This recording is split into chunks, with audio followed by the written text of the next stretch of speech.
ਗੁਰ ਗੋਬਿੰਦ ਗੋਪਾਲ ਗੁਰ ਗੁਰਪੂਰਨ ਨਾਰਾਇਣ ਹੈ। ਗੁਰ ਦਇਆਲ ਸਮਰੱਥ ਗੁਰ ਗੁਰ ਨਾਨਕ ਪਤਿਤ ਉਦਾਹਰਣ ਹੈ। ਤਿਲਕ ਜੰਜੂ ਰਾਖਾ ਪ੍ਰਭ ਤਾਂਕਾ ਕੀਨੋ ਵੱਡੋ ਕਲੂ ਮਹਿ ਸਾਕਾ। ਸਾਧਨ ਹੇਤ ਇਤੀ ਜਿਨ ਕਰੀ ਸੀਸ ਦਿਆ ਪਰ ਸੀਨਾ ਉਚਰੀ। ਧਰਮ ਹੇਤੁ ਸਾਕਾ ਜਿਨ ਕੀਆ ਸੀਸ ਦਿਆ ਪਰ ਸਿਰ ਨਾ ਦਿਆ। ਟਿਕਰ ਫੋਰ ਦਲੀਸ ਸਿਰ ਪ੍ਰਭ ਪੁਰ ਕੀਆ ਭਿਆਨਾ। ਤੇਗੋ ਬਹਾਦਰ ਸੀ ਕਿਰਿਆ ਕਰੀ ਨਾ ਕਿਨਹੂ ਆਨਾ।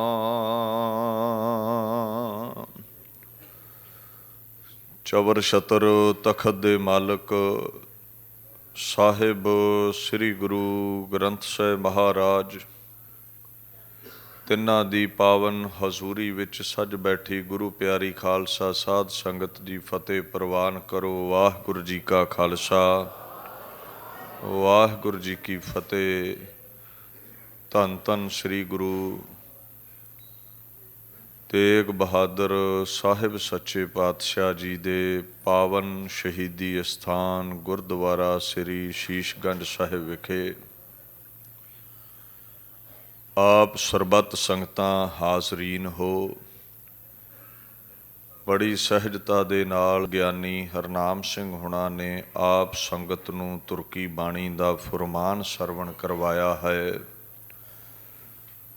ਆਓ ਇਸ ਅਗੰਮੀ ਫੁਰਮਾਨ ਦੀ ਵਿਆਖਿਆ ਦੇ ਨਾਲ ਜੁੜ ਕੇ ਆਪਣੇ ਸਮੇਂ ਨੂੰ, ਜੀਵਨ ਨੂੰ ਸਫਲਾ ਕਰੀਏ। ਸਤਨਾਮ ਸ੍ਰੀ ਵਾਹਿਗੁਰੂ ਸਾਹਿਬ ਜੀ। ਗੌੜੀ ਮਹੱਲਾ ਪੰਜਵਾ। ਬਿਨ ਸਿਮਰਨ ਜੈਸੇ ਸਰਪ ਅਰ ਜਾਰੀ। ਧੰਨ ਧੰਨ ਸ੍ਰੀ ਗੁਰੂ ਅਰਜਨ ਦੇਵ ਸਾਹਿਬ ਸੱਚੇ ਪਾਤਸ਼ਾਹ ਜੀ ਦਾ ਇਹ ਪਾਵਨ ਫੁਰਮਾਨ ਸ੍ਰੀ ਗੁਰੂ ਗ੍ਰੰਥ ਸਾਹਿਬ ਜੀ ਦੇ ਅੰਦਰ 239 ਅੰਗ ਉੱਪਰ ਦਰਜ ਹੈ। ਗੌੜੀ ਰਾਗ ਵਿੱਚ ਮਹਾਰਾਜ ਆਪਣੇ ਪਾਕ ਗਲੂਏ ਮੁਬਾਰਕ ਤੋਂ ਮਨੁੱਖਤਾ ਦੇ ਭਲੇ ਹਿੱਤੇ ਫੁਰਮਾਨ ਪ੍ਰਗਟ ਕਰਦੇ ਨੇ। ਸਿਮਰਨ ਦਾ ਭਾਵ ਹੈ ਚਿੰਤਨ ਕਰਨਾ, ਅਕਾਲ ਪੁਰਖ ਨੂੰ ਯਾਦ ਰੱਖਣਾ, ਜ਼ਿਹਨ ਵਿੱਚ ਟਿਕਾ ਕੇ ਰੱਖਣਾ, ਆਪਣੇ ਇਸ਼ਟ ਦੇ ਗੁਣ ਗਾਉਣੇ ਔਰ ਧਾਰਵਤ ਜਿਵੇਂ ਪਾਣੀ ਦੀ ਧਾਰ ਇੱਕ ਰਸ ਚੱਲਦੀ ਹੈ, ਇਉਂ ਸੰਸਾਰ ਵੱਲੋਂ ਬਿਰਤੀ ਨੂੰ ਤੋੜ ਕੇ ਨਿਰੰਕਾਰ ਵਿੱਚ ਜੋੜ ਲੈਣਾ। ਜਿਹੜੇ ਸਿਮਰਨ ਨਹੀਂ ਕਰਦੇ, ਮਹਾਰਾਜ ਕਹਿੰਦੇ ਨੇ ਉਹਨਾਂ ਦਾ ਜੀਵਨ ਸਰਪ ਦੀ ਨਿਆਈ ਹੈ। ਆਰ ਜਾਰੀ ਲਫ਼ਜ਼ ਵਰਤਿਆ ਹੈ। ਅਰ ਜਾਰ ਕਿਹਾ ਜਾਂਦਾ ਹੈ ਉਮਰਾਂ ਨੂੰ, ਅਵਸਥਾ ਨੂੰ।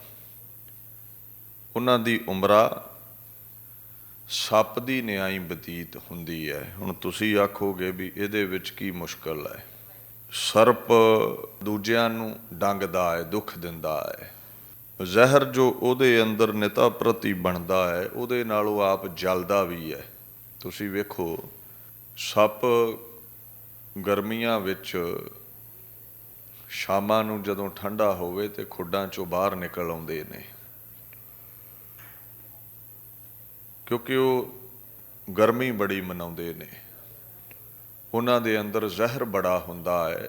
ਸਾਕਤ ਬੰਦੇ ਦਾ ਜੀਵਨ ਹਿੰਨ ਬਿਨ ਐਸਾ ਹੈ, ਉਹਦੇ ਅੰਦਰ ਈਰਖਾ ਦਾ ਜ਼ਹਿਰ ਹੈ, ਕਾਮ ਕ੍ਰੋਧ ਲੋਭ ਮੋਹ ਹੰਕਾਰ ਦਾ ਜ਼ਹਿਰ ਹੈ, ਦੂਸਰੇ ਪ੍ਰਤੀ ਨਫ਼ਰਤ ਹੈ ਉਹਦੇ ਅੰਦਰ, ਕ੍ਰੋਧ ਹੈ ਉਹਦੇ ਅੰਦਰ।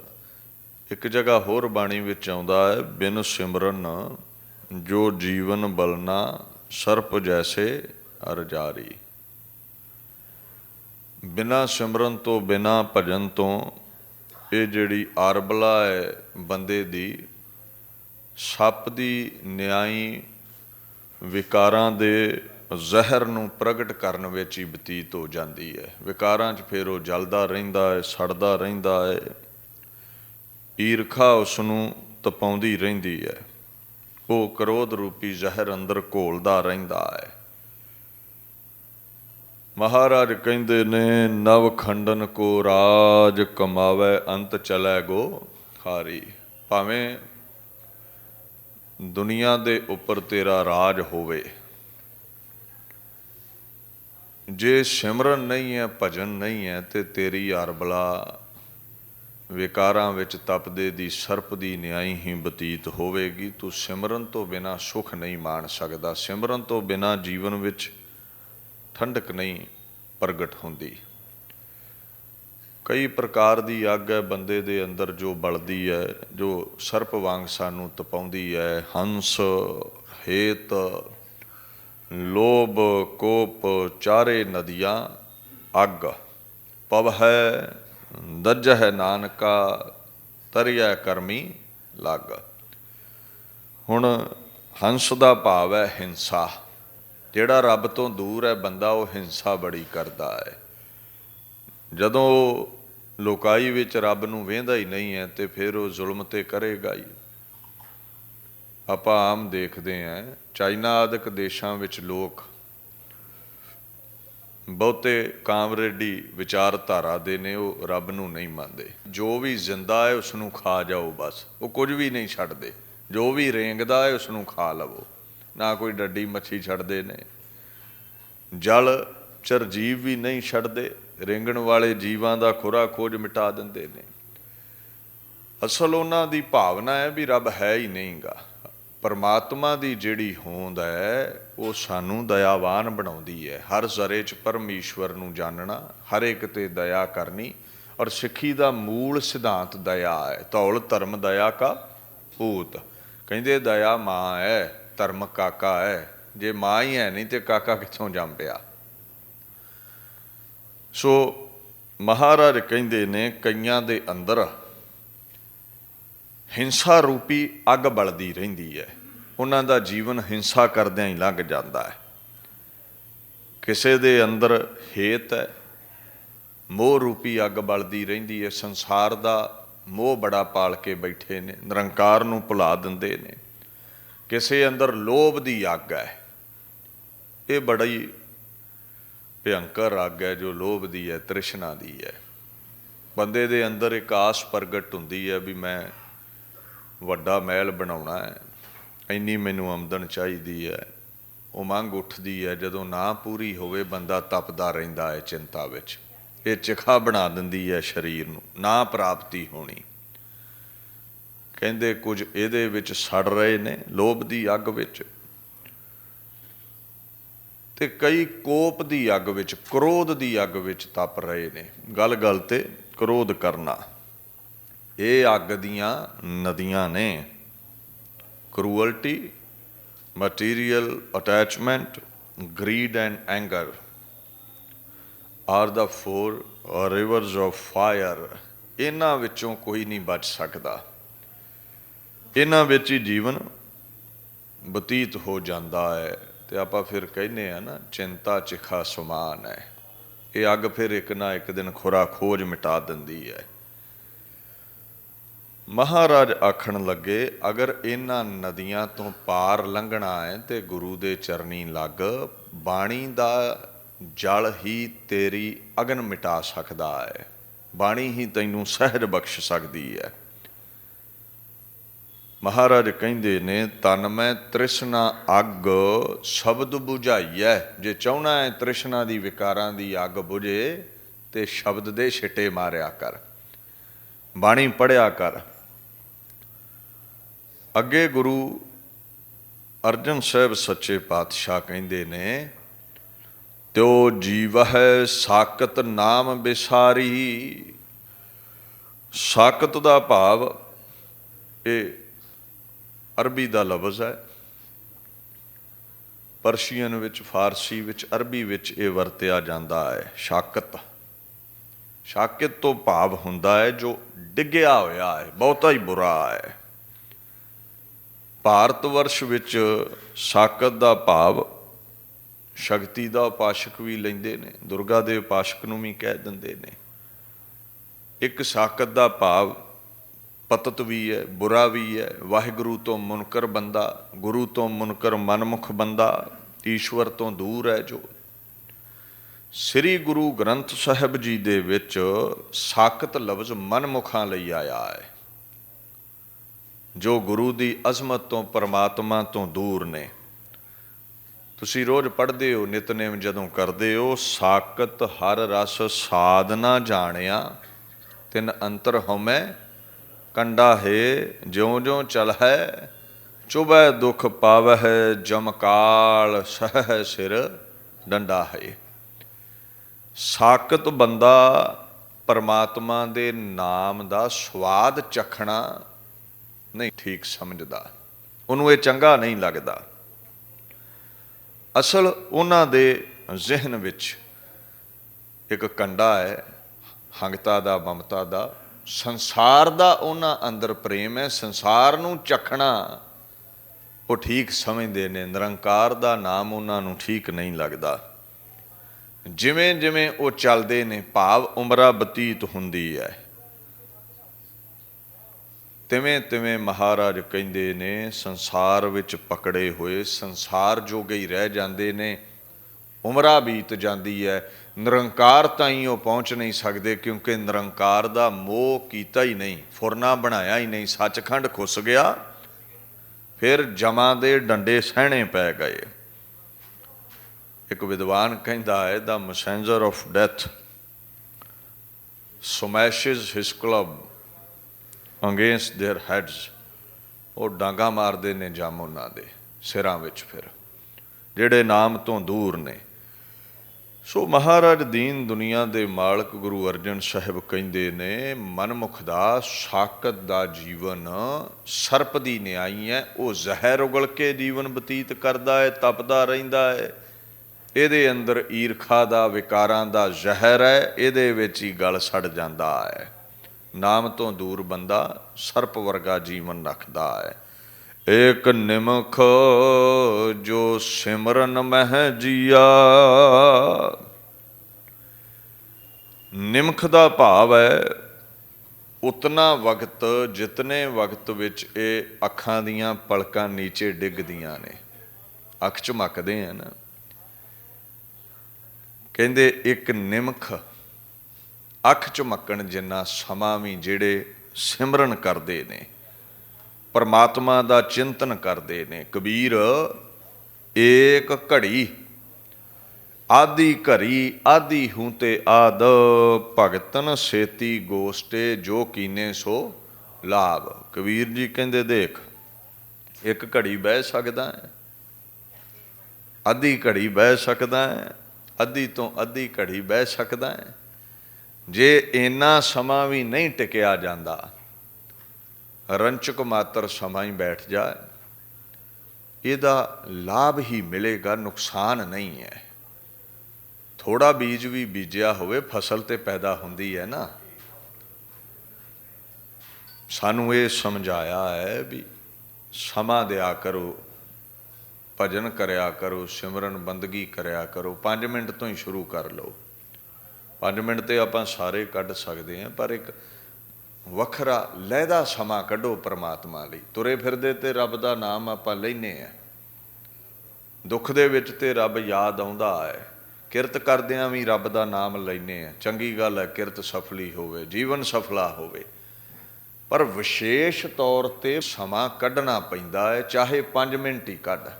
ਜੇ ਨਹੀਂ ਵਿਸ਼ੇਸ਼ ਤੌਰ 'ਤੇ ਸਮਾਂ ਕੱਢ ਪਾਉਂਦੇ ਤਾਂ ਫਿਰ ਮਤਲਬ ਇਹ ਹੁੰਦਾ ਹੈ ਵੀ ਪਰਮਾਤਮਾ ਦੀ ਵਿਸ਼ੇਸ਼ਤਾ ਹੀ ਕੋਈ ਨਹੀਂ ਹੈ ਸਾਡੇ ਜੀਵਨ 'ਚ। ਜਿਹਦੀ ਬਖਸ਼ੀ ਜੋਤ, ਜਿਹਦੇ ਬਖਸ਼ੇ ਸਵਾਸਾਂ ਦੇ ਬਲ 'ਤੇ ਹਰਿਆ ਭਰਿਆ ਫਿਰਦਾ ਹੈ, ਕਿਰਤ ਕਰਦਾ ਹੈ, ਹੱਥ ਪੈਰ ਚੱਲਦੇ ਨੇ, ਬੁਰਕੀ ਕਮਾਉਣ 'ਤੇ ਮੂੰਹ 'ਚ ਪਾਉਣ ਜੋਗਾ ਹੋਇਆ ਹੈ, ਇਹ ਸਾਗ ਸੰਬੰਧੀ ਮਿੱਤਰ ਸੱਜਣ ਭੋਗ ਰਿਹਾ ਹੈ, ਉਹ ਹੁਣੇ ਸਵਾਸ ਖਿੱਚ ਲਵੇ ਤੇ ਪੱਲੇ ਕੀ ਹੈ ਤੇਰੇ, ਨਾਨਕ ਢੇਰੀ ਛਾਰ ਕੀ ਵੀ ਫਿਰ ਹੋਈ ਛਾਰ, ਮਿੱਟੀ ਹੋ ਜਾਵੇਂਗਾ।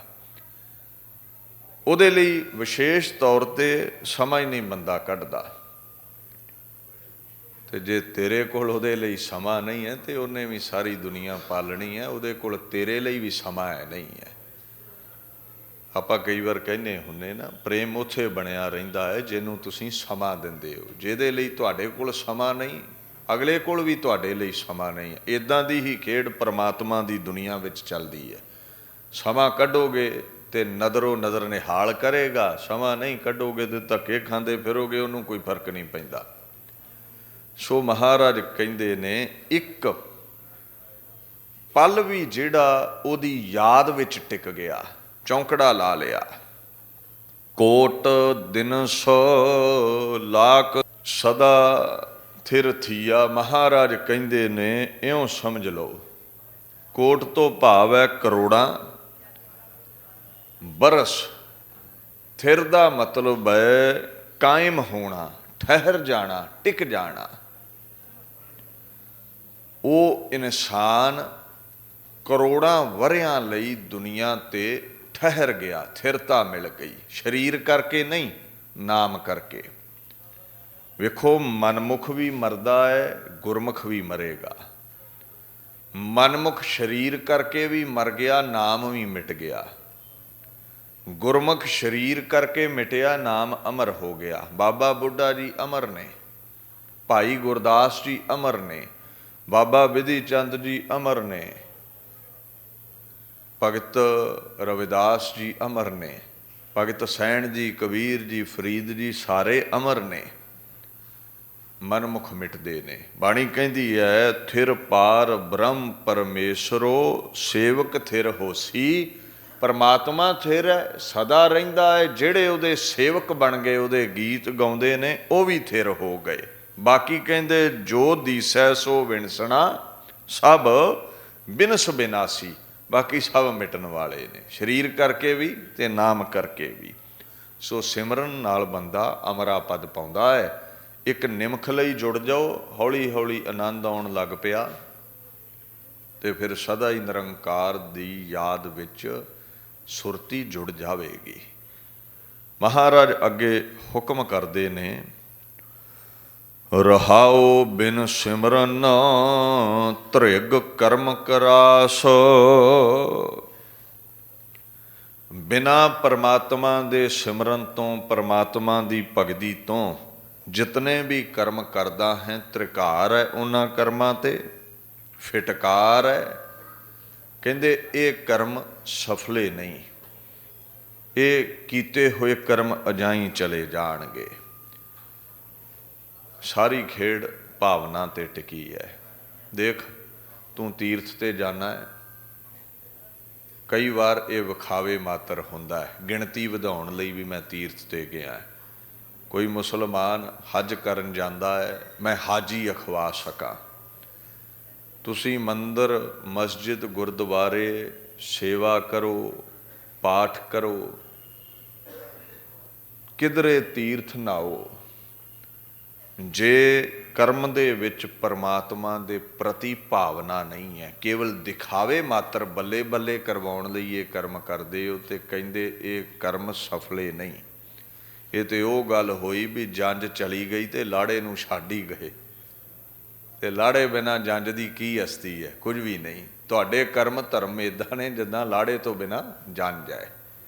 ਲਾੜਾ ਜ਼ਰੂਰੀ ਹੈ, ਪ੍ਰੇਮ ਜ਼ਰੂਰੀ ਹੈ, ਭਾਵਨਾ ਜ਼ਰੂਰੀ ਹੈ, ਸਿਮਰਨ ਜ਼ਰੂਰੀ ਹੈ। ਕਹਿੰਦੇ ਤ੍ਰਿਕਾਰ ਹੈ ਉਹਨਾਂ ਕਰਮਾਂ ਤੇ ਜਿਨ੍ਹਾਂ ਕਰਮਾਂ ਵਿੱਚ ਦਵੈਸ਼ ਛਿਪੀ ਹੋਈ ਹੈ, ਵਡਿਆਈ ਦੀ ਭਾਵਨਾ ਛਿਪੀ ਹੋਈ ਹੈ, ਉਸਤਤੀ ਦੀ ਭਾਵਨਾ ਪ੍ਰਗਟ ਹੈ।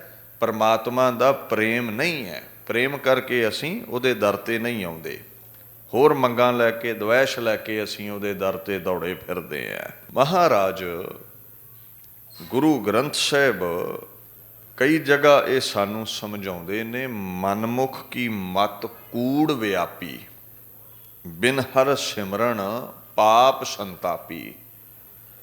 ਪਰਮਾਤਮਾ ਦੇ ਸਿਮਰਨ ਤੋਂ ਬਿਨਾਂ ਮਨਮੁਖ ਬੰਦਾ ਸੰਮਕ ਤਪਦਾ ਰਹਿੰਦਾ ਹੈ। ਉਹਦੇ ਕਿਸੇ ਕਾਰੇ ਵਿੱਚ ਕੀਤੇ ਹੋਏ ਕਰਮ ਜਿਹੜੇ ਨੇ ਨਾ ਨਹੀਂ ਆਉਂਦੇ। ਮਹਾਰਾਜ ਕਹਿੰਦੇ ਨੇ, ਕਾਇਆ ਨਗਰ ਤਹੈ ਤਹਿ ਢੇਰੀ, ਬਿਨ ਸ਼ਬਦੈ ਚੂਕੈ ਨਹੀਂ, ਫੇਰੀ ਸਰੀਰ ਮਿਟ ਜਾਣਾ। ਨਾਮ ਦੇ ਅਭਿਆਸ ਤੋਂ ਬਿਨਾਂ ਨਜ਼ਾਤ ਨਹੀਂ ਮਿਲਣੀ।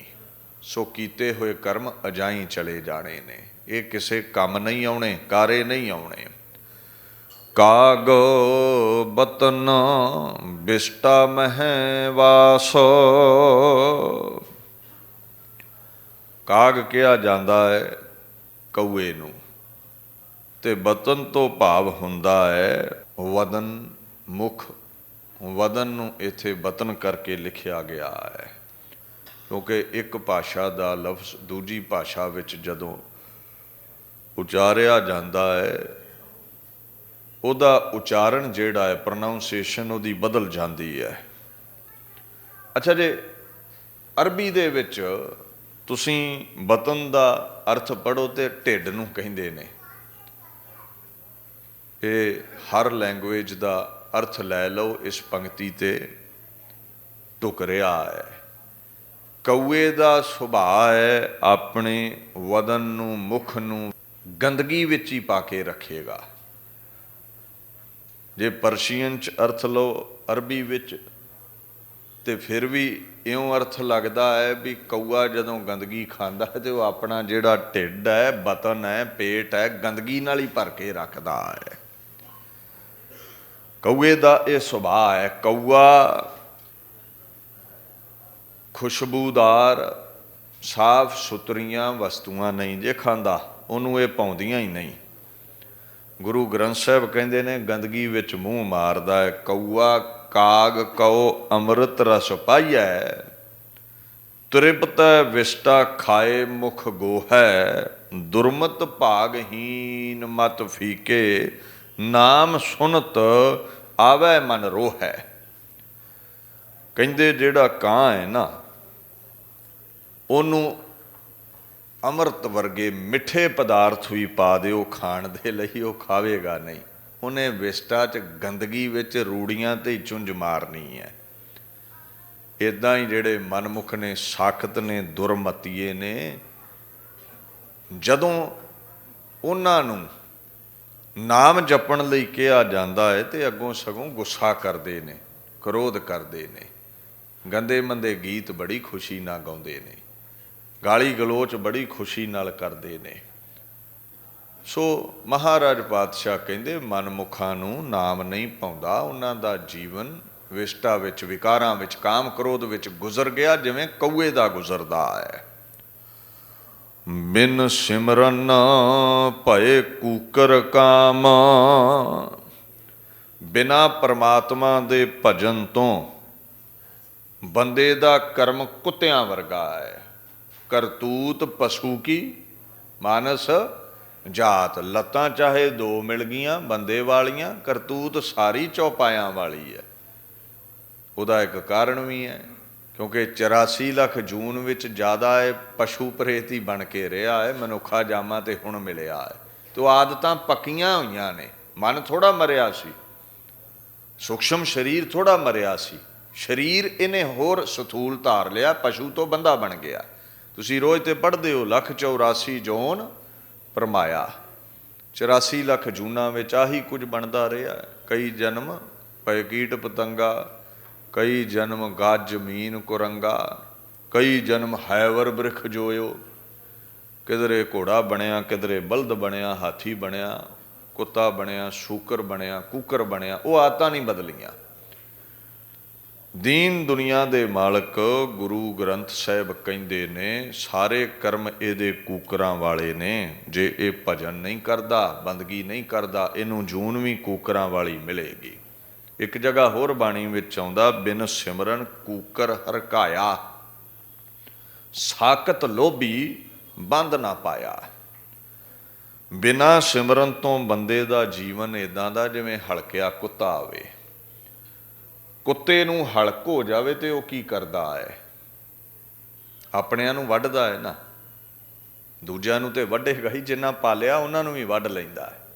ਤਾਂ ਹੀ ਤੇ ਲੋਕ ਟੀਕਾ ਲਵਾ ਦਿੰਦੇ ਨੇ, ਮਾਰ ਮੂਰ ਦਿੰਦੇ ਨੇ ਵੀ ਵੱਢ ਨਾ ਲਵੇ। ਮਹਾਰਾਜ ਕਹਿੰਦੇ ਨੇ ਲੋਭ ਵਿੱਚ ਬੰਦਾ ਹਲਕ ਜਾਂਦਾ ਹੈ, ਆਪਣਿਆਂ ਨੂੰ ਹੀ ਵੱਢਣ ਲੱਗ ਪੈਂਦਾ। ਰੋਜ਼ ਅਖਬਾਰਾਂ ਵਿੱਚ ਤੇ ਤੁਸੀਂ ਪੜ੍ਹਦੇ ਹੋ, ਫਰਜ਼ੰਦ ਨੇ ਬਾਪ ਦਾ ਗਲਾ ਘੁੱਟ ਦਿੱਤਾ ਵੀ ਵਸੀਹ ਬਾਪੂ ਨੇ ਲਿਖਤੀ ਹੈ, ਜਲਦੀ ਨਾਲ ਮੇਰੇ ਨਾਮ ਹੋ ਜੇ ਕਾਰੋਬਾਰ। ਬਾਪੂ ਗਲੋਂ ਲੱਥੇਗਾ ਤੇ ਹੋਵੇਗਾ ਨਾ। ਭੈਣ ਨੇ ਭਾਈ ਮਿਟਾ ਦਿੱਤਾ, ਭੈਣ ਨੇ ਇਹ ਕਰਮ ਕਰ ਲਿਆ, ਇਹ ਮਾਇਆ ਦੀ ਖਾਤਰ ਭਾਈ ਨੇ ਭੈਣ ਮਿਟਾ ਦਿੱਤੀ। ਬੜਾ ਕੁਝ ਚੱਲਦਾ ਹੈ, ਰੋਜ਼ ਅਖਬਾਰਾਂ ਪੜ੍ਹਦੇ ਹੋ ਤੁਸੀਂ, ਕਈ ਕੁਝ ਲਿਖਿਆ ਆਉਂਦਾ ਹੈ। ਇਹ ਬੰਦਾ ਹਲਕਿਆ ਹੀ ਹੁੰਦਾ ਫਿਰ ਲੋਭ ਦੇ ਵਿੱਚ, ਸਭ ਨੂੰ ਵੱਢੇਗਾ ਪੈਸੇ ਦੀ ਖਾਤਰ, ਪੈਸਾ ਖੋਹਣ ਲਈ, ਮੁਰਦਾਰ ਖਾਣ ਲਈ। ਅੱਗੇ ਮਹਾਰਾਜ ਦੀਨ ਦੁਨੀਆ ਦੇ ਮਾਲਕ ਕਹਿੰਦੇ ਨੇ ਸਾਕਤ ਬੇਸੁਆ ਪੂਤ ਨਿਨਾਮ। ਜਿਹੜਾ ਸਾਕਤ ਬੰਦਾ ਹੈ, ਪਰਮਾਤਮਾ ਤੋਂ ਮੁਨਕਰ ਬੰਦਾ ਹੈ, ਜਿਸਨੇ ਗੁਰੂ ਮੁਰਸ਼ਦ ਨਹੀਂ ਧਾਰਿਆ, ਕਹਿੰਦੇ ਉਹ ਇਉਂ ਸਮਝੋ ਉਹ ਡਿੱਗਿਆ ਹੋਇਆ ਇਨਸਾਨ, ਵਾਹਿਗੁਰੂ ਤੋਂ ਬੇਮੁਖ ਇਨਸਾਨ, ਪਰਮਾਤਮਾ ਰੂਪੀ ਬਾਪ ਤੋਂ ਹੀਣਾ ਹੈ। ਜਿਵੇਂ ਵੇਸਵਾ ਦੇ ਬੱਚੇ ਦਾ ਕੋਈ ਇੱਕ ਬਾਪ ਨਹੀਂ ਹੁੰਦਾ। ਬੇਸਵਾ ਵੈਸ਼ਿਆ ਲਫ਼ਜ਼ ਲਈ ਆਇਆ ਹੈ। ਜਦੋਂ ਦੇਸ਼ ਭਾਸ਼ਾ ਤੁਸੀਂ ਵਰਤਦੇ ਹੋ ਤੇ ਉੱਥੇ ਬੇਸੂਆ ਕਹਿ ਦਿੱਤਾ ਜਾਂਦਾ ਹੈ। ਪੈਸੇ ਦੇ ਪਿੱਛੇ ਆਪਣਾ ਤਨ ਵੇਚਣ ਵਾਲੀ ਔਰਤ।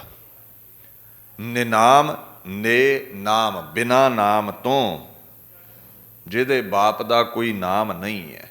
ਹੁਣ ਵੇਸਵਾ ਦਾ ਕਈਆਂ ਸੰਗ ਕੀਤਾ ਹੁੰਦਾ ਹੈ। ਦੇਵਨੇਤ ਨਾਲ ਬੱਚਾ ਹੋ ਜਾਵੇ ਤੇ ਕੌਣ ਨਾਮ ਦਵੇ? ਕੋਈ ਨਹੀਂ ਨਾਮ ਦਿੰਦਾ। ਮਹਾਰਾਜ ਕਹਿੰਦੇ ਨੇ ਜਿਉਂ ਬੇਸਵਾ ਕੇ ਘਰ ਪੂਤ ਜਮਤ ਹੈ, ਤਿਸ ਨਾਮ ਪਰਿਓ ਹੈ ਤਰਕਟੀ, ਹਰ ਕੇ ਨਾਮ ਬਿਨਾ ਸੁੰਦਰ ਹੈ ਨਕਟੀ। ਮਹਾਰਾਜ ਕਹਿੰਦੇ ਨੇ ਵੇਸਵਾ ਦੇ ਜੰਮਿਆ ਕਾਕਾ ਜਿੰਨਾ ਚਾਹੇ ਸੁੰਦਰ ਹੋਵੇ, ਉਹਨੂੰ ਤਰਕਟੀ ਹੀ ਲੋਕ ਕਹਿੰਦੇ ਨੇ। ਕੱਟੀ ਹੋਈ ਧਿਰ ਵਾਲਾ, ਜਿਹਦੀ ਇੱਕ ਧਿਰ ਹੀ ਹੈ ਨਹੀਂ, ਜਿਹਦਾ ਬਾਪ ਹੀ ਹੈ ਨਹੀਂ ਹੈ, ਉਹਦੇ ਲਈ ਐਸੇ ਲਫ਼ਜ਼ ਵਰਤੇ ਜਾਂਦੇ ਨੇ। ਸੋ ਦੀਨ ਦੁਨੀਆ ਦੇ ਮਾਲਕ ਕਹਿੰਦੇ ਪਰਮਾਤਮਾ ਦੇ ਨਾਮ ਤੋਂ ਬਿਨਾਂ ਇਹ ਸੁੰਦਰ ਦੇਹੀ ਵੀ ਜਿਹੜੀ ਹੈ ਵਿਕਾਰਾਂ ਕਰਕੇ ਬਦ ਸ਼ਕਲ ਹੈ, ਇਹ ਪਰਮਾਤਮਾ ਦੇ ਦਰ ਤੇ ਪ੍ਰਵਾਨ ਨਹੀਂ ਹੈ। ਜਿਹਦਾ ਖਸਮ ਹੀ ਕੋਈ ਨਹੀਂ, ਜਿਹਦਾ ਮਾਲਕ ਹੀ ਕੋਈ ਨਹੀਂ, ਜਿਹਦਾ ਬਾਪ ਹੀ ਕੋਈ ਨਹੀਂ, ਜਿਹਦਾ ਆਗੂ ਹੀ ਕੋਈ ਨਹੀਂ, ਉਹ ਵੇਸਵਾ ਦਾ ਪੋਤੀ ਸਮਝਿਓ, ਜਿਹਨੇ ਗੁਰੂ ਮੁਰਸ਼ਦ ਨਹੀਂ ਧਾਰਿਆ, ਜਿਹਨੇ ਪਰਮਾਤਮਾ ਨੂੰ ਸਿਰ ਦਾ ਸਾਈਂ ਨਹੀਂ ਸਮਝਿਆ। ਅੱਗੇ ਕਹਿੰਦੇ ਨੇ ਮਹਾਰਾਜ ਬਿਨ ਸਿਮਰਨ ਜੈਸੇ ਸੀਗ ਸ਼ਤਾਰਾ। ਬਿਨਾਂ ਭਜਨ ਤੋਂ, ਸਿਮਰਨ ਤੋਂ ਬੰਦਾ ਉਸ ਭੇਡੂ ਦੇ ਸਿੰਘਾਂ ਵਰਗਾ ਵਿਅਰਥ ਹੈ। ਭੇਡੂ ਦੇ ਨਾ ਛੋਟੇ ਛੋਟੇ ਸਿੰਘ ਹੁੰਦੇ ਨੇ, ਜਿਹਨੂੰ ਸ਼ਤਾਰਾ ਵੀ ਕਹਿ ਦਿੰਦੇ ਆ, ਮੀਢਾ ਵੀ ਕਹਿ ਦਿੰਦੇ ਆ। ਉਹ ਕਿਸੇ ਕਾਰੇ ਨਹੀਂ ਆਉਂਦੇ ਸਿੰਘ, ਬੜੇ ਛੋਟੇ ਨੇ, ਨਾ ਉਹਨਾਂ ਦਾ ਕੋਈ ਹਥਿਆਰ ਬਣਿਆ, ਨਾ ਉਹ ਕਿਸੇ ਦਵਾਈ ਵਿੱਚ ਪਏ। ਜਿਵੇਂ 12 ਸਿੰਘੇ ਦੇ ਸਿੰਘ ਕਈ ਜਗ੍ਹਾ ਵਰਤ ਲਏ ਜਾਂਦੇ ਨੇ, ਜਿਹੜੇ ਹੌਨਸ ਨੇ ਉਹਨਾਂ ਨੂੰ ਵਰਤ ਲਿਆ ਜਾਂਦਾ ਹੈ। ਇੱਕ ਉਦਾਹਰਣ ਲਈ ਹੈ ਪਾਤਸ਼ਾਹ ਨੇ ਵੀ ਭੇਡੂ ਦੇ ਸਿੰਘ ਕਿਸੇ ਕੰਮ ਨਹੀਂ ਹੁੰਦੇ, ਉਹ ਬੰਦਾ ਸ਼ਤਾਰੇ ਦੇ ਸਿੰਘਾਂ ਵਰਗਾ ਹੀ ਵਿਅਰਥ ਹੈ, ਕਿਸੇ ਕੰਮ ਨਹੀਂ ਹੈ। ਭਾਈ ਸਾਹਿਬ ਭਾਈ ਨੰਦ ਲਾਲ ਨੇ ਫਾਰਸੀ ਵਿੱਚ ਆਪਣੀ ਗਜ਼ਲ ਰਾਹੀਂ ਸਾਨੂੰ ਇਹ ਸਮਝਾਇਆ ਹੈ, ਵਾਇਬਰ ਨਫਸੇ ਕੇ बेहूदे गुजश्त अलगयास अज गफल ते मां अलगयास। फारसी दे बोल ने महापुरुष भाई नंद लाल गुरु गोबिंद सिंह जी दे हजूरी कवि सानू समझाउंदे ने, परमात्मा दे नाम भजन तो बिना कोई भी जेड़ा साह है जीवन है वो व्यर्थ है, वो अजाई है, किसे कारे नहीं आवेगा। मैनू अफसोस है हर उस साह उत्ते जेड़ा अजाई गुजर गया। देखो महापुरुषों की अवस्था, एक साह भी परमात्मा की याद तो बिना गुजरे तो कहते व्यर्थ हो गई है खेड सारी। इन्ना प्रेम करते ने परमात्मा नाल, गफलत है, दुहाई है उस सवास वालों।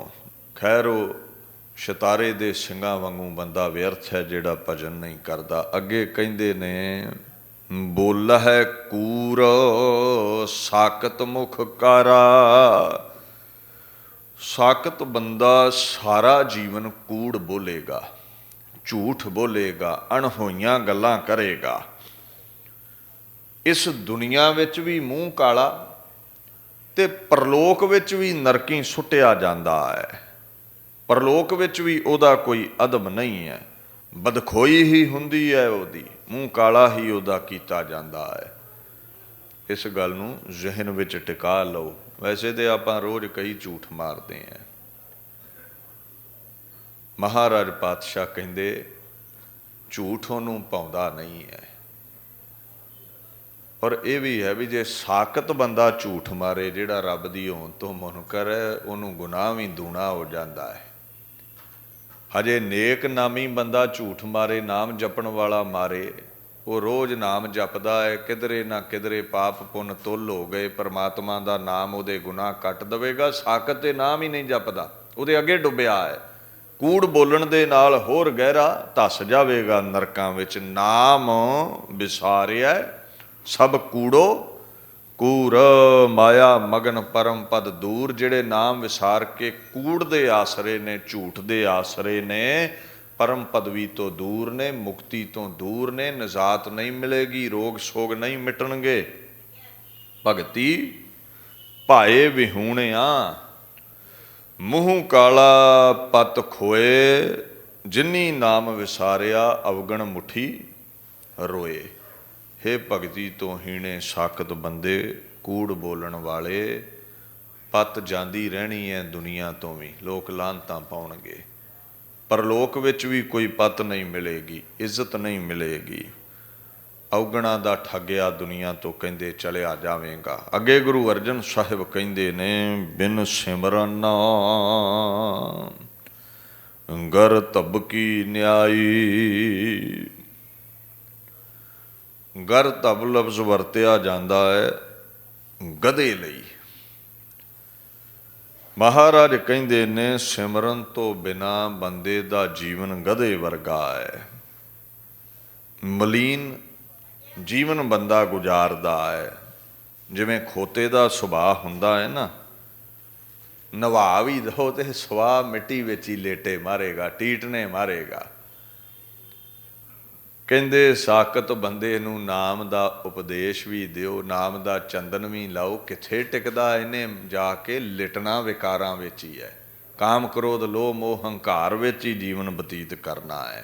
इहदा सुभाव बनिया है। जिवें बाणी चाहुंदा है ना, सूकर स्वान गर तब मंजारा, पशु मलेश नीच चंडाला, गुरते मुँहों फेरे तिन जोन पवाइया, बंधन बाधिया आइया जाइया। निरा मनुखा जामा ही नहीं, इन्हें गधे वांगू बतीत किया। कहते इनू जूना भी ऐसिया ही मिलियां। ये सूकर बन गया, सूर बन गया, किधरे ये स्वान बन गया, किधरे ये गधा बन गया, पशु बनया, मलेश बनया, नीच चंडाल बनया। ये किन्हां नूं जूना मिलियां जिन्हां परमात्मा तो मुनकर होना कीता, गुरु वल्लों जिन्हां ने मूँह फेरे ने। एक इंग्लिश का टीकाकार कहता है, bound in bondage he comes and goes, there are many millions of reincarnations. करोड़ां जूना ਐਸੇ ਲੋਕਾਂ ਲਈ ਬਣੀਆਂ ਨੇ ਜਿਹੜੇ ਪਰਮੇਸ਼ਰ ਤੋਂ ਦੂਰ ਨੇ। ਅੱਗੇ ਗੁਰੂ ਅਰਜਨ ਸਾਹਿਬ ਕਹਿੰਦੇ ਨੇ, ਸਾਕਤ ਥਾਨ ਭ੍ਰਿਸ਼ਟ ਫਿਰਾਹੀ, ਪਰਮਾਤਮਾ ਨਾਲੋਂ ਟੁੱਟਿਆ ਹੋਇਆ ਬੰਦਾ ਭ੍ਰਿਸ਼ਟ ਥਾਵਾਂ ਤੇ ਗੰਦੇ ਥਾਈਂ ਫਿਰਦਾ ਹੈ। ਕੋਠਿਆਂ ਤੇ ਵੇਸ਼ਵਾ ਕੋਲ ਦੌੜਿਆ ਫਿਰੇਗਾ, ਵਿਕਾਰਾਂ ਵਿੱਚ ਦੌੜਿਆ ਫਿਰੇਗਾ, ਨਸ਼ੇ ਪੱਤੇ ਵਿੱਚ ਜਕੜਿਆ ਰਹੇਗਾ, ਡਿੱਗਿਆ ਰਹੇਗਾ। ਭ੍ਰਿਸ਼ਟ ਦਾ ਮਤਲਬ ਤੁਸੀਂ ਸਾਰੇ ਸਮਝਦੇ ਹੋ, ਉਹ ਇਨਸਾਨ ਜਿਹੜਾ ਪਤਿਤ ਹੋ ਗਿਆ, ਜਿਹੜਾ ਡਿੱਗ ਪਿਆ ਹੈ, ਜਿਹੜਾ ਬੁਰੇ ਕਰਮ ਕਰਨ ਲੱਗ ਪਿਆ, ਜਿਹਦੇ ਕੋਲ ਸਤ ਸੰਤੋਖ ਦਇਆ ਧਰਮ ਚੰਗੇ ਗੁਣ ਹੈ ਨਹੀਂ, ਮੈਲੀ ਵਾਸ਼ਨਾ ਵਾਲਾ ਮੈਲੀ ਜਗ੍ਹਾ ਤੇ ਜਾਵੇਗਾ, ਚੰਗੇ ਬੰਨੇ ਉਹਦਾ ਕਦਮ ਜਿਹੜਾ ਹੈ ਉਹ ਨਹੀਂ ਚੱਲਦਾ, ਉਹਦੇ ਅੰਦਰ ਮੈਲ ਇਤਨੀ ਹੈ। ਸੋ ਮਹਾਰਾਜ ਪਾਤਸ਼ਾਹ ਅੱਗੇ ਸਮਝਾਉਂਦੇ ਨੇ, ਬਿਨ ਸਿਮਰਨ ਕੂਕਰ ਹਰ ਕਾਇਆ, ਪਰਮਾਤਮਾ ਦੇ ਸਿਮਰਨ ਤੋਂ ਖੁੰਝਿਆ ਬੰਦਾ ਕੂਕਰ ਦੀ ਨਿਆਈ, ਹਲਕੇ ਕੁੱਤੇ ਦੀ ਨਿਆਈ ਇੱਧਰ ਉੱਧਰ ਮੂੰਹ ਮਾਰਦਾ ਫਿਰਦਾ ਹੈ। ਜਿਵੇਂ ਅੱਡਾ ਰੋੜੀ ਤੇ ਤੁਰੇ ਫਿਰਦੇ ਨੇ ਕੁੱਤੇ, ਦੌੜਿਆ ਫਿਰਦਾ, ਤੇ ਕੁੱਤੇ ਦਾ ਕੀ ਸੁਭਾਅ ਹੈ? ਹੱਡੀ ਖੋਹਣ ਪੈਣਾ ਅਗਲੇ ਤੋਂ ਵੀ। ਬੰਦਾ ਆਪਣਾ ਹੱਕ ਖਾ ਕੇ ਫਿਰ ਮੁਰਦਾਰ ਲਈ ਦੌੜਦਾ ਹੈ, ਦੂਜੇ ਦੀ ਮਾਇਆ, ਦੂਜੇ ਦੀ ਦੌਲਤ ਖੋਹਣ ਪੈਂਦਾ ਹੈ, ਦੂਜੇ ਦੀ ਇਸਤਰੀ ਖੋਹਣ ਪੈਂਦਾ ਹੈ। ਸੋ ਮਹਾਰਾਜ ਕਹਿੰਦੇ ਨੇ, ਐਸੇ ਜਿਹੜੇ ਸਾਕਤ ਲੋਕ ਨੇ, ਸਾਕਤ ਲੋਭੀ ਬੰਦ ਨਾ ਪਾਇਆ। ਸਾਕਤ ਬੰਦੇ ਨੇ ਵਿਕਾਰਾਂ ਨੂੰ ਕਾਬੂ ਵਿੱਚ ਨਾ ਕੀਤਾ, ਇੰਦਰੀਆਂ ਨੂੰ ਕਾਬੂ 'ਚ ਨਾ ਕੀਤਾ, ਮਨ ਨੂੰ ਰੋਕਣ ਦੀ ਕੋਸ਼ਿਸ਼ ਨਾ ਕੀਤੀ, ਬੁਰੇ ਪਾਸੇ ਹੀ ਇੰਦਰੇ ਦੌੜਦੇ ਰਹੇ। ਸੋ ਮਹਾਰਾਜ ਦੀਨ ਦੁਨੀਆ ਦੇ ਮਾਲਕ ਕਹਿੰਦੇ ਨੇ, ਤ੍ਰਿਸ਼ਨਾ ਵੱਲੋਂ ਇਹਨੇ ਕਦੇ ਮਨ ਨੂੰ ਰੋਕਿਆ ਹੀ ਨਹੀਂ ਹੈ, ਚੰਗੇ ਬੰਨੇ ਕਦੇ ਮਨ ਨੂੰ ਲਾਇਆ ਹੀ ਨਹੀਂ ਹੈ। ਚੰਗਿਆਂ ਦੀ ਸੰਗਤ 'ਚ ਬਹਿੰਦਾ ਤੇ ਅਸਰ ਹੋ ਹੀ ਜਾਣਾ ਸੀ ਨਾ। ਊਤਮ ਸੰਗਤ ਊਤਮ ਹੋਵੇ, ਉੱਚਿਆਂ ਦੀ ਸੰਗਤ ਉੱਚੇ ਕਰ ਦਿੰਦੀ ਹੈ। ਅੱਗੇ ਪਾਤਸ਼ਾਹ ਆਖਣ ਲੱਗੇ, ਬਿਨ ਸਿਮਰਨ ਹੈ ਆਤਮ ਘਾਤੀ, ਪਰਮਾਤਮਾ ਨਾਲੋਂ ਟੁੱਟਾ ਹੋਇਆ ਬੰਦਾ ਆਤਮ ਘਾਤੀ ਹੈ, ਆਤਮਕ ਮੌਤ ਸਹੇੜਦਾ ਹੈ। ਗੁਰਮੁਖਾਂ ਵਾਲੇ ਜੀਵਨ ਵੱਲੋਂ ਉਹ ਮੁਨਕਰ ਰਹਿੰਦਾ ਹੈ। ਆਤਮ ਘਾਤੀ ਬੰਦਾ ਜਿਹੜਾ ਹੁੰਦਾ ਹੈ ਨਾ, ਆਪਾਂ ਕਹਿ ਦਿੰਦੇ ਹਾਂ ਖੁਦਕੁਸ਼ੀ ਕਰਨ ਵਾਲਾ, ਆਪਣੇ ਜੀਵਨ ਦੀ ਖੁਸ਼ੀ ਤਿਆਗ ਕੇ ਆਪਣੇ ਆਪ ਨੂੰ ਮਾਰ ਸੁੱਟਣ ਵਾਲਾ, ਏਡੇ ਮਹਾਨ ਮਨੁੱਖੇ ਜਾਮੇ ਨੂੰ ਮਿਟਾਉਣ ਵਾਲਾ, ਜੀਵਨ ਤੋਂ ਹਾਰ ਮੰਨਣ ਵਾਲਾ। ਮਹਾਰਾਜ ਕਹਿੰਦੇ, ਕਿਰਪਾ ਨਿਧ ਛੋੜ ਆਨ ਕੋ ਪੂਜਾ ਹੈ, ਆਤਮ ਘਾਤੀ ਹਰਤੇ। ਕਹਿੰਦੇ ਆਤਮ ਘਾਤੀ ਉਹ ਹੈ ਜਿਹੜਾ ਪਰਮਾਤਮਾ ਨੂੰ ਛੱਡ ਦਿੰਦਾ ਹੈ, ਦਵੈਸ਼ ਵਿੱਚ ਲੱਗਾ ਹੈ। ਹੁਣ ਜਦੋਂ ਤੁਹਾਨੂੰ ਪਤਾ ਹੈ ਵੀ ਇੱਧਰ ਖੂਹ ਹੈ, ਇੱਧਰ ਨਹੀਂ ਅਸੀਂ ਜਾਣਾ, ਦੂਸਰੀ ਤਰਫ ਜਾਣਾ ਹੈ, ਚੰਗੇ ਕਰਮ ਕਰਨੇ ਨੇ, ਤੇ ਜੇ ਫਿਰ ਮੰਦੇ ਕਰੋ, ਕਾਮ ਕ੍ਰੋਧ ਵਿੱਚ ਪਏ ਰਹੋ, ਤੇ ਫਿਰ ਆਤਮ ਘਾਤੀ ਹੋ ਗਏ ਨਾ, ਆਪਣੇ ਜੀਵਨ ਨੂੰ ਆਪ ਨਸ਼ਟ ਕਰ ਰਹੇ ਹੋ। ਸੋ ਦੀਨ ਦੁਨੀਆ ਦੇ ਮਾਲਕ ਕਹਿੰਦੇ ਨੇ, ਐਸਾ ਇਨਸਾਨ ਆਪਣੀ ਆਤਮਾ ਦਾ ਘਾਤ ਕਰ ਰਿਹਾ ਹੈ, ਵਿਕਾਰਾਂ ਵਿੱਚ ਆਤਮਾ ਦਾ ਖੁਰਾ ਖੋਜ ਮਿਟਾ ਰਿਹਾ ਹੈ, ਆਪਣੀ ਆਤਮਾ ਨੂੰ ਜਾਣ ਬੁੱਝ ਕੇ ਨਰਕਾਂ ਵਿੱਚ ਫੰਸਾ ਰਿਹਾ ਹੈ। ਇਹ ਚੰਗੇ ਕਰਮ ਨਹੀਂ ਕਰਦਾ। ਕਹਿੰਦੇ ਨੇ ਅੱਗੇ ਪਾਤਸ਼ਾਹ, ਸਾਕਤ ਨੀਚ ਤਿਸ ਕੁਲ ਨਹੀਂ ਜਾਤੀ। ਜਿਹੜਾ ਸਾਕਤ ਬੰਦਾ ਹੈ ਨਾ, ਭਾਵੇਂ ਵਰਣ ਵੰਡ ਅਨੁਸਾਰ ਉੱਚੀ ਕੁੱਲ ਵਿੱਚ ਕਿਉਂ ਨਾ ਪੈਦਾ ਹੋਇਆ ਹੋਵੇ, ਉਹ ਉੱਤਮ ਕੁੱਲ ਵਾਲਾ ਜਾਣਿਆ ਹੀ ਨਹੀਂ ਜਾ ਸਕਦਾ। ਦੇਖੋ, ਸਿੱਖ ਧਰਮ ਨੇ ਜਾਤ ਪਾਤ ਵਰਣ ਵੰਡ ਕਰਕੇ ਦੁਨੀਆ ਦੇ ਹਿੱਸੇ ਨਹੀਂ ਕੀਤੇ। ਜਾਤ ਨੇ ਲੋਕਾਈ ਨੂੰ ਤੋੜਿਆ ਹੈ। ਮਹਾਰਾਜ ਨੂੰ ਪੁੱਛੋ ਜੀ, ਤੁਸੀਂ ਜਾਤ ਪਾਤ ਮੰਨਦੇ ਹੋ, ਵਰਣ ਵੰਡ ਮੰਨਦੇ ਹੋ? ਕਹਿੰਦੇ ਮੰਨਦਾ ਹਾਂ ਪਰ ਚਮ ਕਰਕੇ ਨਹੀਂ, ਮਨ ਕਰਕੇ। ਜੇ ਚਮ ਕਰਕੇ ਜਾਤ ਵੰਡੋਗੇ ਤੇ ਕਹਿੰਦੇ ਇਹ ਠੀਕ ਨਹੀਂ ਹੈ। ਸਾਰੇ ਇੱਕੇ ਮਿੱਟੀ ਦੇ ਬਣੇ ਹੈ। ਮਾਨਸ ਕੀ ਜਾਤ ਸਭ ਹੈ ਏਕ ਹੈ ਪਹਿਚਾਨ ਬੋ। ਫਿਰ ਮਨ ਕਰਕੇ ਮਹਾਰਾਜ ਕੀ ਮਤਲਬ ਹੋਇਆ ਜਾਤ ਪਾਤ ਦਾ? ਕਹਿੰਦੇ ਅਸਲ ਵਿੱਚ ਜਿਹੜਾ ਨੀਚ ਕਰਮ ਕਰਦਾ ਹੈ ਉਹ ਸ਼ੂਦਰ ਹੈ, ਉਹ ਨੀਵਾਂ ਹੈ। ਕਾਮ ਕ੍ਰੋਧ ਲੋਭ ਵਿੱਚ ਡੁੱਬਿਆ ਹੋਇਆ ਬੰਦਾ, ਤ੍ਰਿਕਾਰ ਹੈ ਉਹਦੇ ਤੇ, ਵਿਕਾਰੀ ਬੰਦਾ, ਮੁਰਦਾਰ ਖਾਣ ਵਾਲਾ, ਦੂਜਿਆਂ ਦਾ ਹੱਕ ਮਾਰਨ ਵਾਲਾ, ਜ਼ੁਲਮੋ ਸਿਤਮ ਕਰਨ ਵਾਲਾ। ਦੂਸਰੀ ਤਰਫ ਜਿਹੜਾ ਚੰਗੇ ਕਰਮ ਕਰਦਾ ਹੈ, ਸੰਤੋਖ ਵਿੱਚ ਹੈ, ਗਰੀਬ ਗੁਰਬੇ ਤੇ ਦਇਆ ਕਰਦਾ ਹੈ, ਨਾਮ ਜਪਦਾ ਹੈ, ਪਰਮਾਤਮਾ ਦੇ ਗੀਤ ਗਾਉਂਦਾ ਹੈ, ਉਸ ਉੱਚ ਪਰਮਾਤਮਾ ਨਾਲ, ਉੱਚੇ ਨਾਲ ਜੁੜ ਕੇ ਉੱਚਾ ਹੋ ਗਿਆ, ਉਹਦੀ ਜਾਤ ਉੱਚੀ। ਕਹਿੰਦੇ ਅਸੀਂ ਬ੍ਰਾਹਮਣ ਉਸ ਨੂੰ ਸਮਝਦੇ ਜਿਹੜਾ ਬ੍ਰਹਮ ਵਿੱਚ ਅਭੇਦ ਹੈ, ਪਰਮਾਤਮਾ ਦੇ ਗੀਤ ਗਾਉਂਦਾ ਹੈ। ਬ੍ਰਾਹਮਣਾ ਘਰ ਜੰਮਣ ਵਾਲਾ ਬ੍ਰਾਹਮਣ ਨਹੀਂ ਹੋ ਸਕਦਾ। ਸੋ ਦੀਨ ਦੁਨੀਆ ਦੇ ਮਾਲਕ ਕਹਿੰਦੇ ਨੇ, ਜੇ ਕੋਈ ਆਖੇ ਨਾ ਮੈਂ ਤੇ ਉੱਚੀ ਜਾਤ ਵਿੱਚ ਆ, ਮੈਂ ਰੱਬ ਦੇ ਗੀਤ ਗਾਉਣੇ ਨੇ, ਕਹਿੰਦੇ ਇਹ ਜਾਤ ਕੁੱਲ ਜਿਹੜੀ ਹੈ ਉੱਤਮ ਨਹੀਂ ਸਮਝੀ ਜਾਣੀ। ਜੇ ਪਰਮਾਤਮਾ ਦੇ ਗੀਤ ਨਹੀਂ ਗਾਵੇਂਗਾ, ਉੱਚੇ ਹੋਣਾ ਹੈ ਨਾ, ਤੇ ਪਰਮਾਤਮਾ ਦੇ ਨਾਲ, ਪਰਮ ਸ਼ਕਤੀ ਨਾਲ ਮਿਲ ਉਹਦੇ ਗੀਤ ਗਾ। ਜਿਹੜਾ ਉਸ ਉੱਚੇ ਨਾਲ ਜੁੜ ਗਿਆ ਉਹ ਉੱਚਾ ਹੋ ਗਿਆ, ਨਹੀਂ ਤੇ ਤੂੰ ਨੀਚ ਪੁਣੇ ਵਿੱਚ ਹੀ ਗਿਣਿਆ ਜਾਵੇਂਗਾ। ਅੱਗੇ ਮਹਾਰਾਜ ਕਹਿੰਦੇ ਨੇ, ਜਿਸ ਭਇਆ ਕਿਰਪਾਲ ਤਿਸ ਸਤ ਸੰਗ ਮਿਲਾਇਆ। ਕਿਧਰੇ ਕੋਈ ਸਾਕਤ ਬੰਦੇ ਤੇ ਪਰਮਾਤਮਾ ਨੂੰ, ਮਹਾਂਪੁਰਸ਼ਾਂ ਨੂੰ ਦਇਆ ਆ ਜਾਵੇ ਤੇ ਉਹ ਗੁਰੂ ਦੀ ਸੰਗਤ ਆ ਜਾਂਦੇ ਨੇ। ਪਰਮਾਤਮਾ ਦੀ ਉਹਨਾਂ ਤੇ ਕਿਰਪਾ ਹੋਈ, ਉਹਨੇ ਮਨ ਬਣਾ ਲਿਆ ਵੀ ਇਹ ਪਛਾਤਾਪ ਕਰਦਾ ਹੈ, ਇਹਨੂੰ ਮੈਂ ਹੁਣ ਤਾਰਨਾ ਹੈ, ਇਹਨੂੰ ਮਨਮੁਖ ਤੋਂ ਗੁਰਮੁਖ ਮੈਂ ਬਣਾਉਣਾ ਹੈ। ਉਹਨੂੰ ਆ ਗਈ ਦਇਆ।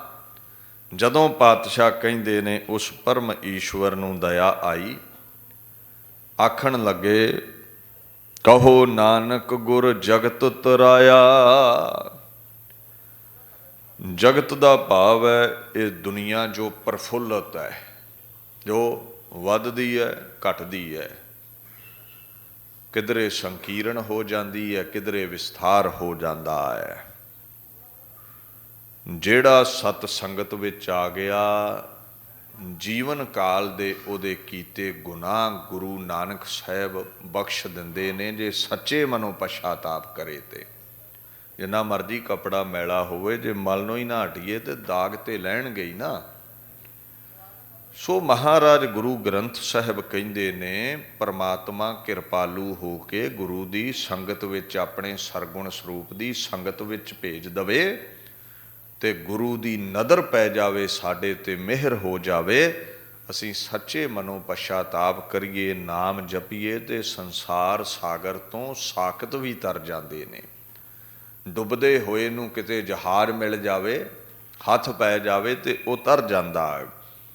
ਦੁੱਤਰ ਇਹੋ ਸੰਸਾਰ ਸਤਿਗੁਰੂ ਤਰਾਇਆ। ਕਹਿੰਦੇ ਸੰਸਾਰ ਸਾਗਰ ਹੈ ਦੁੱਖਾਂ ਦਾ, ਔਰ ਨਦੀ ਨੂੰ ਬੇੜੇ ਨਾਲ ਤਰਿਆ ਜਾ ਸਕਦਾ ਹੈ। ਸਾਗਰ ਬੇੜੀ ਨਾਲ ਨਹੀਂ ਲੰਘੇ ਜਾਂਦੇ, ਵੱਡਾ ਬੇੜਾ ਜਹਾਜ਼ ਚਾਹੀਦਾ ਹੁੰਦਾ ਹੈ। ਇੱਧਰ ਉੱਧਰ ਤੁਸੀਂ ਤੁਰੇ ਫਿਰਦੇ ਹੋ, ਕਦੇ ਮੂਰਤਾ ਵੱਲ, ਕਦੇ ਕਬਰਾਂ ਵੱਲ, ਇਹ ਸਭ ਬੇੜੀਆਂ ਨੇ। ਜੇ ਸੰਸਾਰ ਸਾਗਰ ਤੋਂ ਤਰਨਾ ਹੈ, ਜੋ ਬੜਾ ਦੁੱਤਰ ਹੈ, ਬੜਾ ਕਠਨ ਹੈ, ਬੜੀਆਂ ਦੁੱਖਾਂ ਦੀਆਂ ਜਿਹਦੇ ਵਿੱਚ ਛੱਲਾਂ ਨੇ, ਗੁਰੂ ਨਾਨਕ ਸਾਹਿਬ ਦੀ ਸੰਗਤ ਵਿੱਚ ਆ ਕੇ ਪਰਮਾਤਮਾ ਦੇ ਗੀਤ ਗਾਓ, ਅਕਾਲ ਪੁਰਖ ਦੇ ਗੀਤ ਗਾਓ ਤੇ ਤੁਸੀਂ ਮੁਕਤੀ ਹਾਸਲ ਕਰ ਸਕਦੇ ਹੋ। ਗੁਰੂ ਹੀ ਉਹ ਜਹਾਜ਼ ਹੈ ਜੋ ਭਵਸਾਗਰ ਤੋਂ ਤਾਰਦਾ ਹੈ। ਇੰਗਲਿਸ਼ ਦੇ ਵਿਦਵਾਨ ਕਹਿੰਦੇ ਨੇ, this world ocean is difficult to cross. ਬੜਾ ਔਖਾ ਹੈ ਸੰਸਾਰ ਸਾਗਰ ਤੋਂ ਪਾਰ ਲੰਘਣਾ। ਦਾ ਟਰੂ ਗੁਰੂ ਹੈ ਕੈਰਿਡ ਮੀ ਅਕ੍ਰਾਸ। ਕੇਵਲ ਗੁਰੂ ਨਾਨਕ ਹੀ ਪਾਰ ਲਾਉਣ ਵਾਲੇ ਨੇ। ਮਿਟਿਆ ਆਵਾ ਗਾਉਣ ਜਾਂ ਪੂਰਾ ਪਾਇਆ, ਆਵਾਗਮਨ 84 ਲੱਖ ਜੂਨਾਂ ਮਿਟ ਗਈਆਂ, ਪਾਰ ਹੋ ਗਏ ਜੰਮਣ ਮਰਨ ਤੋਂ, ਜਦੋਂ ਪੂਰੇ ਪਰਮੇਸ਼ਵਰ ਨੂੰ ਗੁਰੂ ਦੀ ਸੰਗਤ ਵਿੱਚ ਆ ਕੇ ਪਾ ਲਿਆ। ਸੋ ਗੁਰੂ ਦੇ ਦਰ ਤੇ ਆਉਣ ਦਾ ਇਹ ਲਾਭ ਹੈ। ਗੁਰੂ ਦੇ ਦਰ ਤੇ ਆਇਆਂ ਨਜ਼ਾਤ ਮਿਲਦੀ ਹੈ, ਮੁਕਤੀ ਮਿਲਦੀ ਹੈ। ਮੈਂ ਇੱਥੇ ਸ਼ਬਦ ਦੀ ਵਿਚਾਰ ਨੂੰ ਸੰਕੋਚ ਕੇ ਇੱਕ ਆਪ ਸੰਗਤ ਨੂੰ ਬੇਨਤੀ ਕਰਨੀ ਚਾਹੁੰਦਾ ਹਾਂ। ਕੱਲ੍ਹ ਨੂੰ 1 ਜਨਵਰੀ ਨੂੰ ਗੋਰਿਆਂ ਦੇ ਕੈਲੰਡਰ ਅਨੁਸਾਰ ਨਵੇਂ ਸਾਲ ਦਾ ਆਗਾਜ਼ ਹੋ ਰਿਹਾ ਹੈ। ਗੁਰੂ ਤੇਗ ਬਹਾਦਰ ਸਾਹਿਬ ਦੇ ਚਰਨਾਂ ਵਿੱਚ ਆਪਾਂ ਬੇਨਤੀ ਕਰੀਏ, ਇਸ ਰੂਹੇ ਜ਼ਮੀਨ ਤੇ ਮਹਾਰਾਜ ਸਹਿਜ ਨੂੰ ਪ੍ਰਗਟ ਰੱਖਣ, ਆਨੰਦ ਬਣਿਆ ਰਵੇ। ਪਿਛਲੇ 2 ਸਾਲਾਂ ਤੋਂ ਮਹਾਮਾਰੀ ਨੇ, ਕਰੋਨਾ ਵਾਇਰਸ ਨੇ ਇਨਸਾਨੀਅਤ ਨੂੰ ਬੇਹਾਲ ਕੀਤਾ ਹੋਇਆ ਹੈ।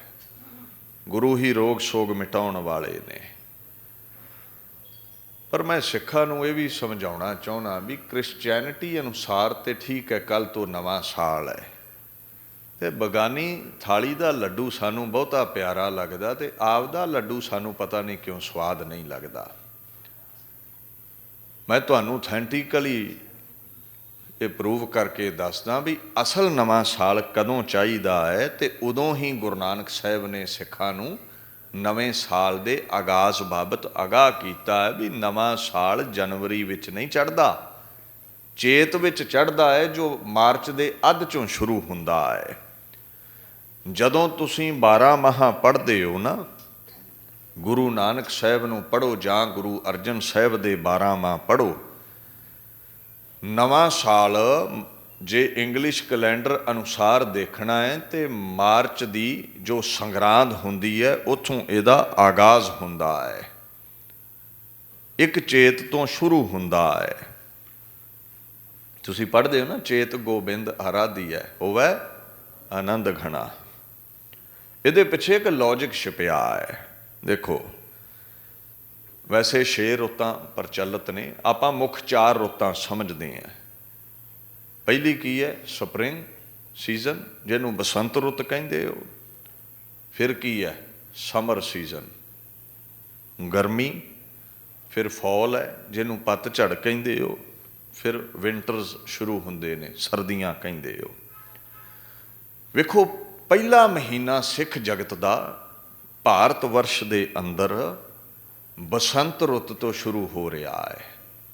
ਉਹਦਾ ਇੱਕ ਕਾਰਨ ਹੈ, ਮਾਰਚ ਦੇ ਅੱਧ ਵਿੱਚ 1 ਚੇਤਰ ਤੋਂ ਸ਼ੁਰੂ ਹੁੰਦਾ ਹੈ। ਠੰਡ ਦੇ ਨਾਲ ਜਿਹੜੀਆਂ ਜੜ੍ਹਾਂ ਰੁੱਖ ਮੁਰਝਾ ਜਾਂਦੇ ਨੇ, ਕੋਰੇ ਦੇ ਨਾਲ ਜਿਹੜਾ ਘਾਹ ਸੁੱਕ ਜਾਂਦਾ ਹੈ, ਜਦੋਂ ਸਪਰਿੰਗ ਸੀਜ਼ਨ ਚੜ੍ਹਦਾ ਹੈ, ਬਸੰਤ ਰੁੱਤ ਪ੍ਰਗਟ ਹੁੰਦੀ ਹੈ, ਜੜ੍ਹਾਂ ਮੁੜ ਸੁਰਜੀਤ ਹੁੰਦੀਆਂ ਨੇ, ਜੜ੍ਹਾਂ ਹਰੀਆਂ ਭਰੀਆਂ ਹੁੰਦੀਆਂ ਨੇ। ਇਹ ਵਨਸਪਤੀ ਹਰੀ ਭਰੀ ਹੋ ਜਾਂਦੀ ਹੈ। ਇਹ ਕੁਦਰਤ ਬੜੀ ਸੁਹਾਵਣੀ ਸੁੰਦਰ ਲੱਗਦੀ ਹੈ ਔਰ ਸਮਝ ਪੈਂਦੀ ਹੈ ਵੀ ਕੁਝ ਨਵਾਂ ਪ੍ਰਗਟ ਹੋ ਰਿਹਾ ਹੈ, ਨਵੀਂ ਸ਼ੁਰੂਆਤ ਹੋ ਰਹੀ ਹੈ। ਮਹਾਰਾਜ ਨੇ ਉਦੋਂ ਹੀ ਸਾਡੇ ਨਵੇਂ ਮਹੀਨੇ ਦਾ, ਸਾਲ ਦਾ ਆਗਾਜ਼ ਰੱਖਿਆ 1 ਚੇਤਰ ਤੋਂ। ਅੱਛਾ, ਬਸੰਤ ਰੁੱਤ ਵਿੱਚ ਬਰਫ਼ ਖੁਰਦੀ ਹੈ, ਪਿਘਲਦੀ ਹੈ, ਨਦੀਆਂ ਨਾਲਿਆਂ ਦਾ ਪਾਣੀ ਪ੍ਰਫੁੱਲਤ ਹੋ ਕੇ ਵਗ ਤੁਰਦਾ ਹੈ। ਔਰ ਨਦੀਆਂ ਕਿੱਥੇ ਪਹੁੰਚਦੀਆਂ ਨੇ? ਸਾਗਰ ਤਾਈਂ।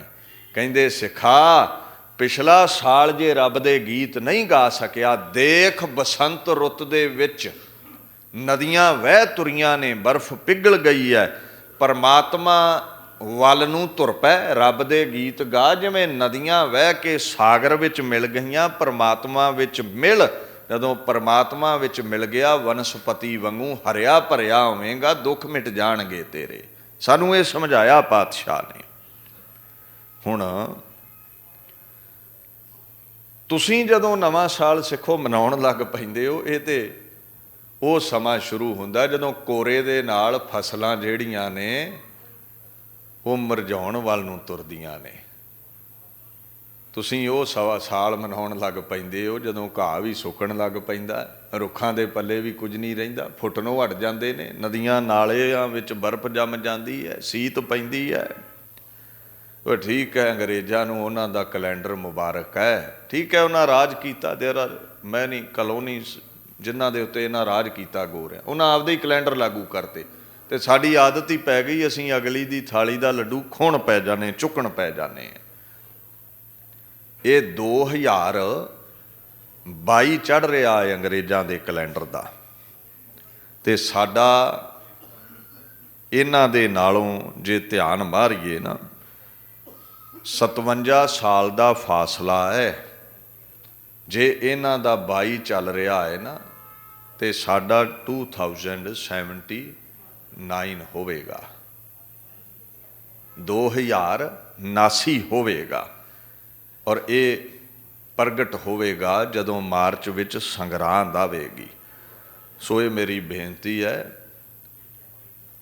ਬਿਕਰਮੀ ਅਨੁਸਾਰ ਜੋ ਬਾਣੀ ਵਿੱਚ ਮਹਾਰਾਜ ਨੇ ਰੁੱਤਾਂ ਮਾਹ ਵਰਤੇ ਨੇ, ਸਾਡੇ ਕੈਲੰਡਰ ਦਾ ਆਗਾਜ਼ ਇੱਕ ਚੇਤ ਤੋਂ ਹੈ।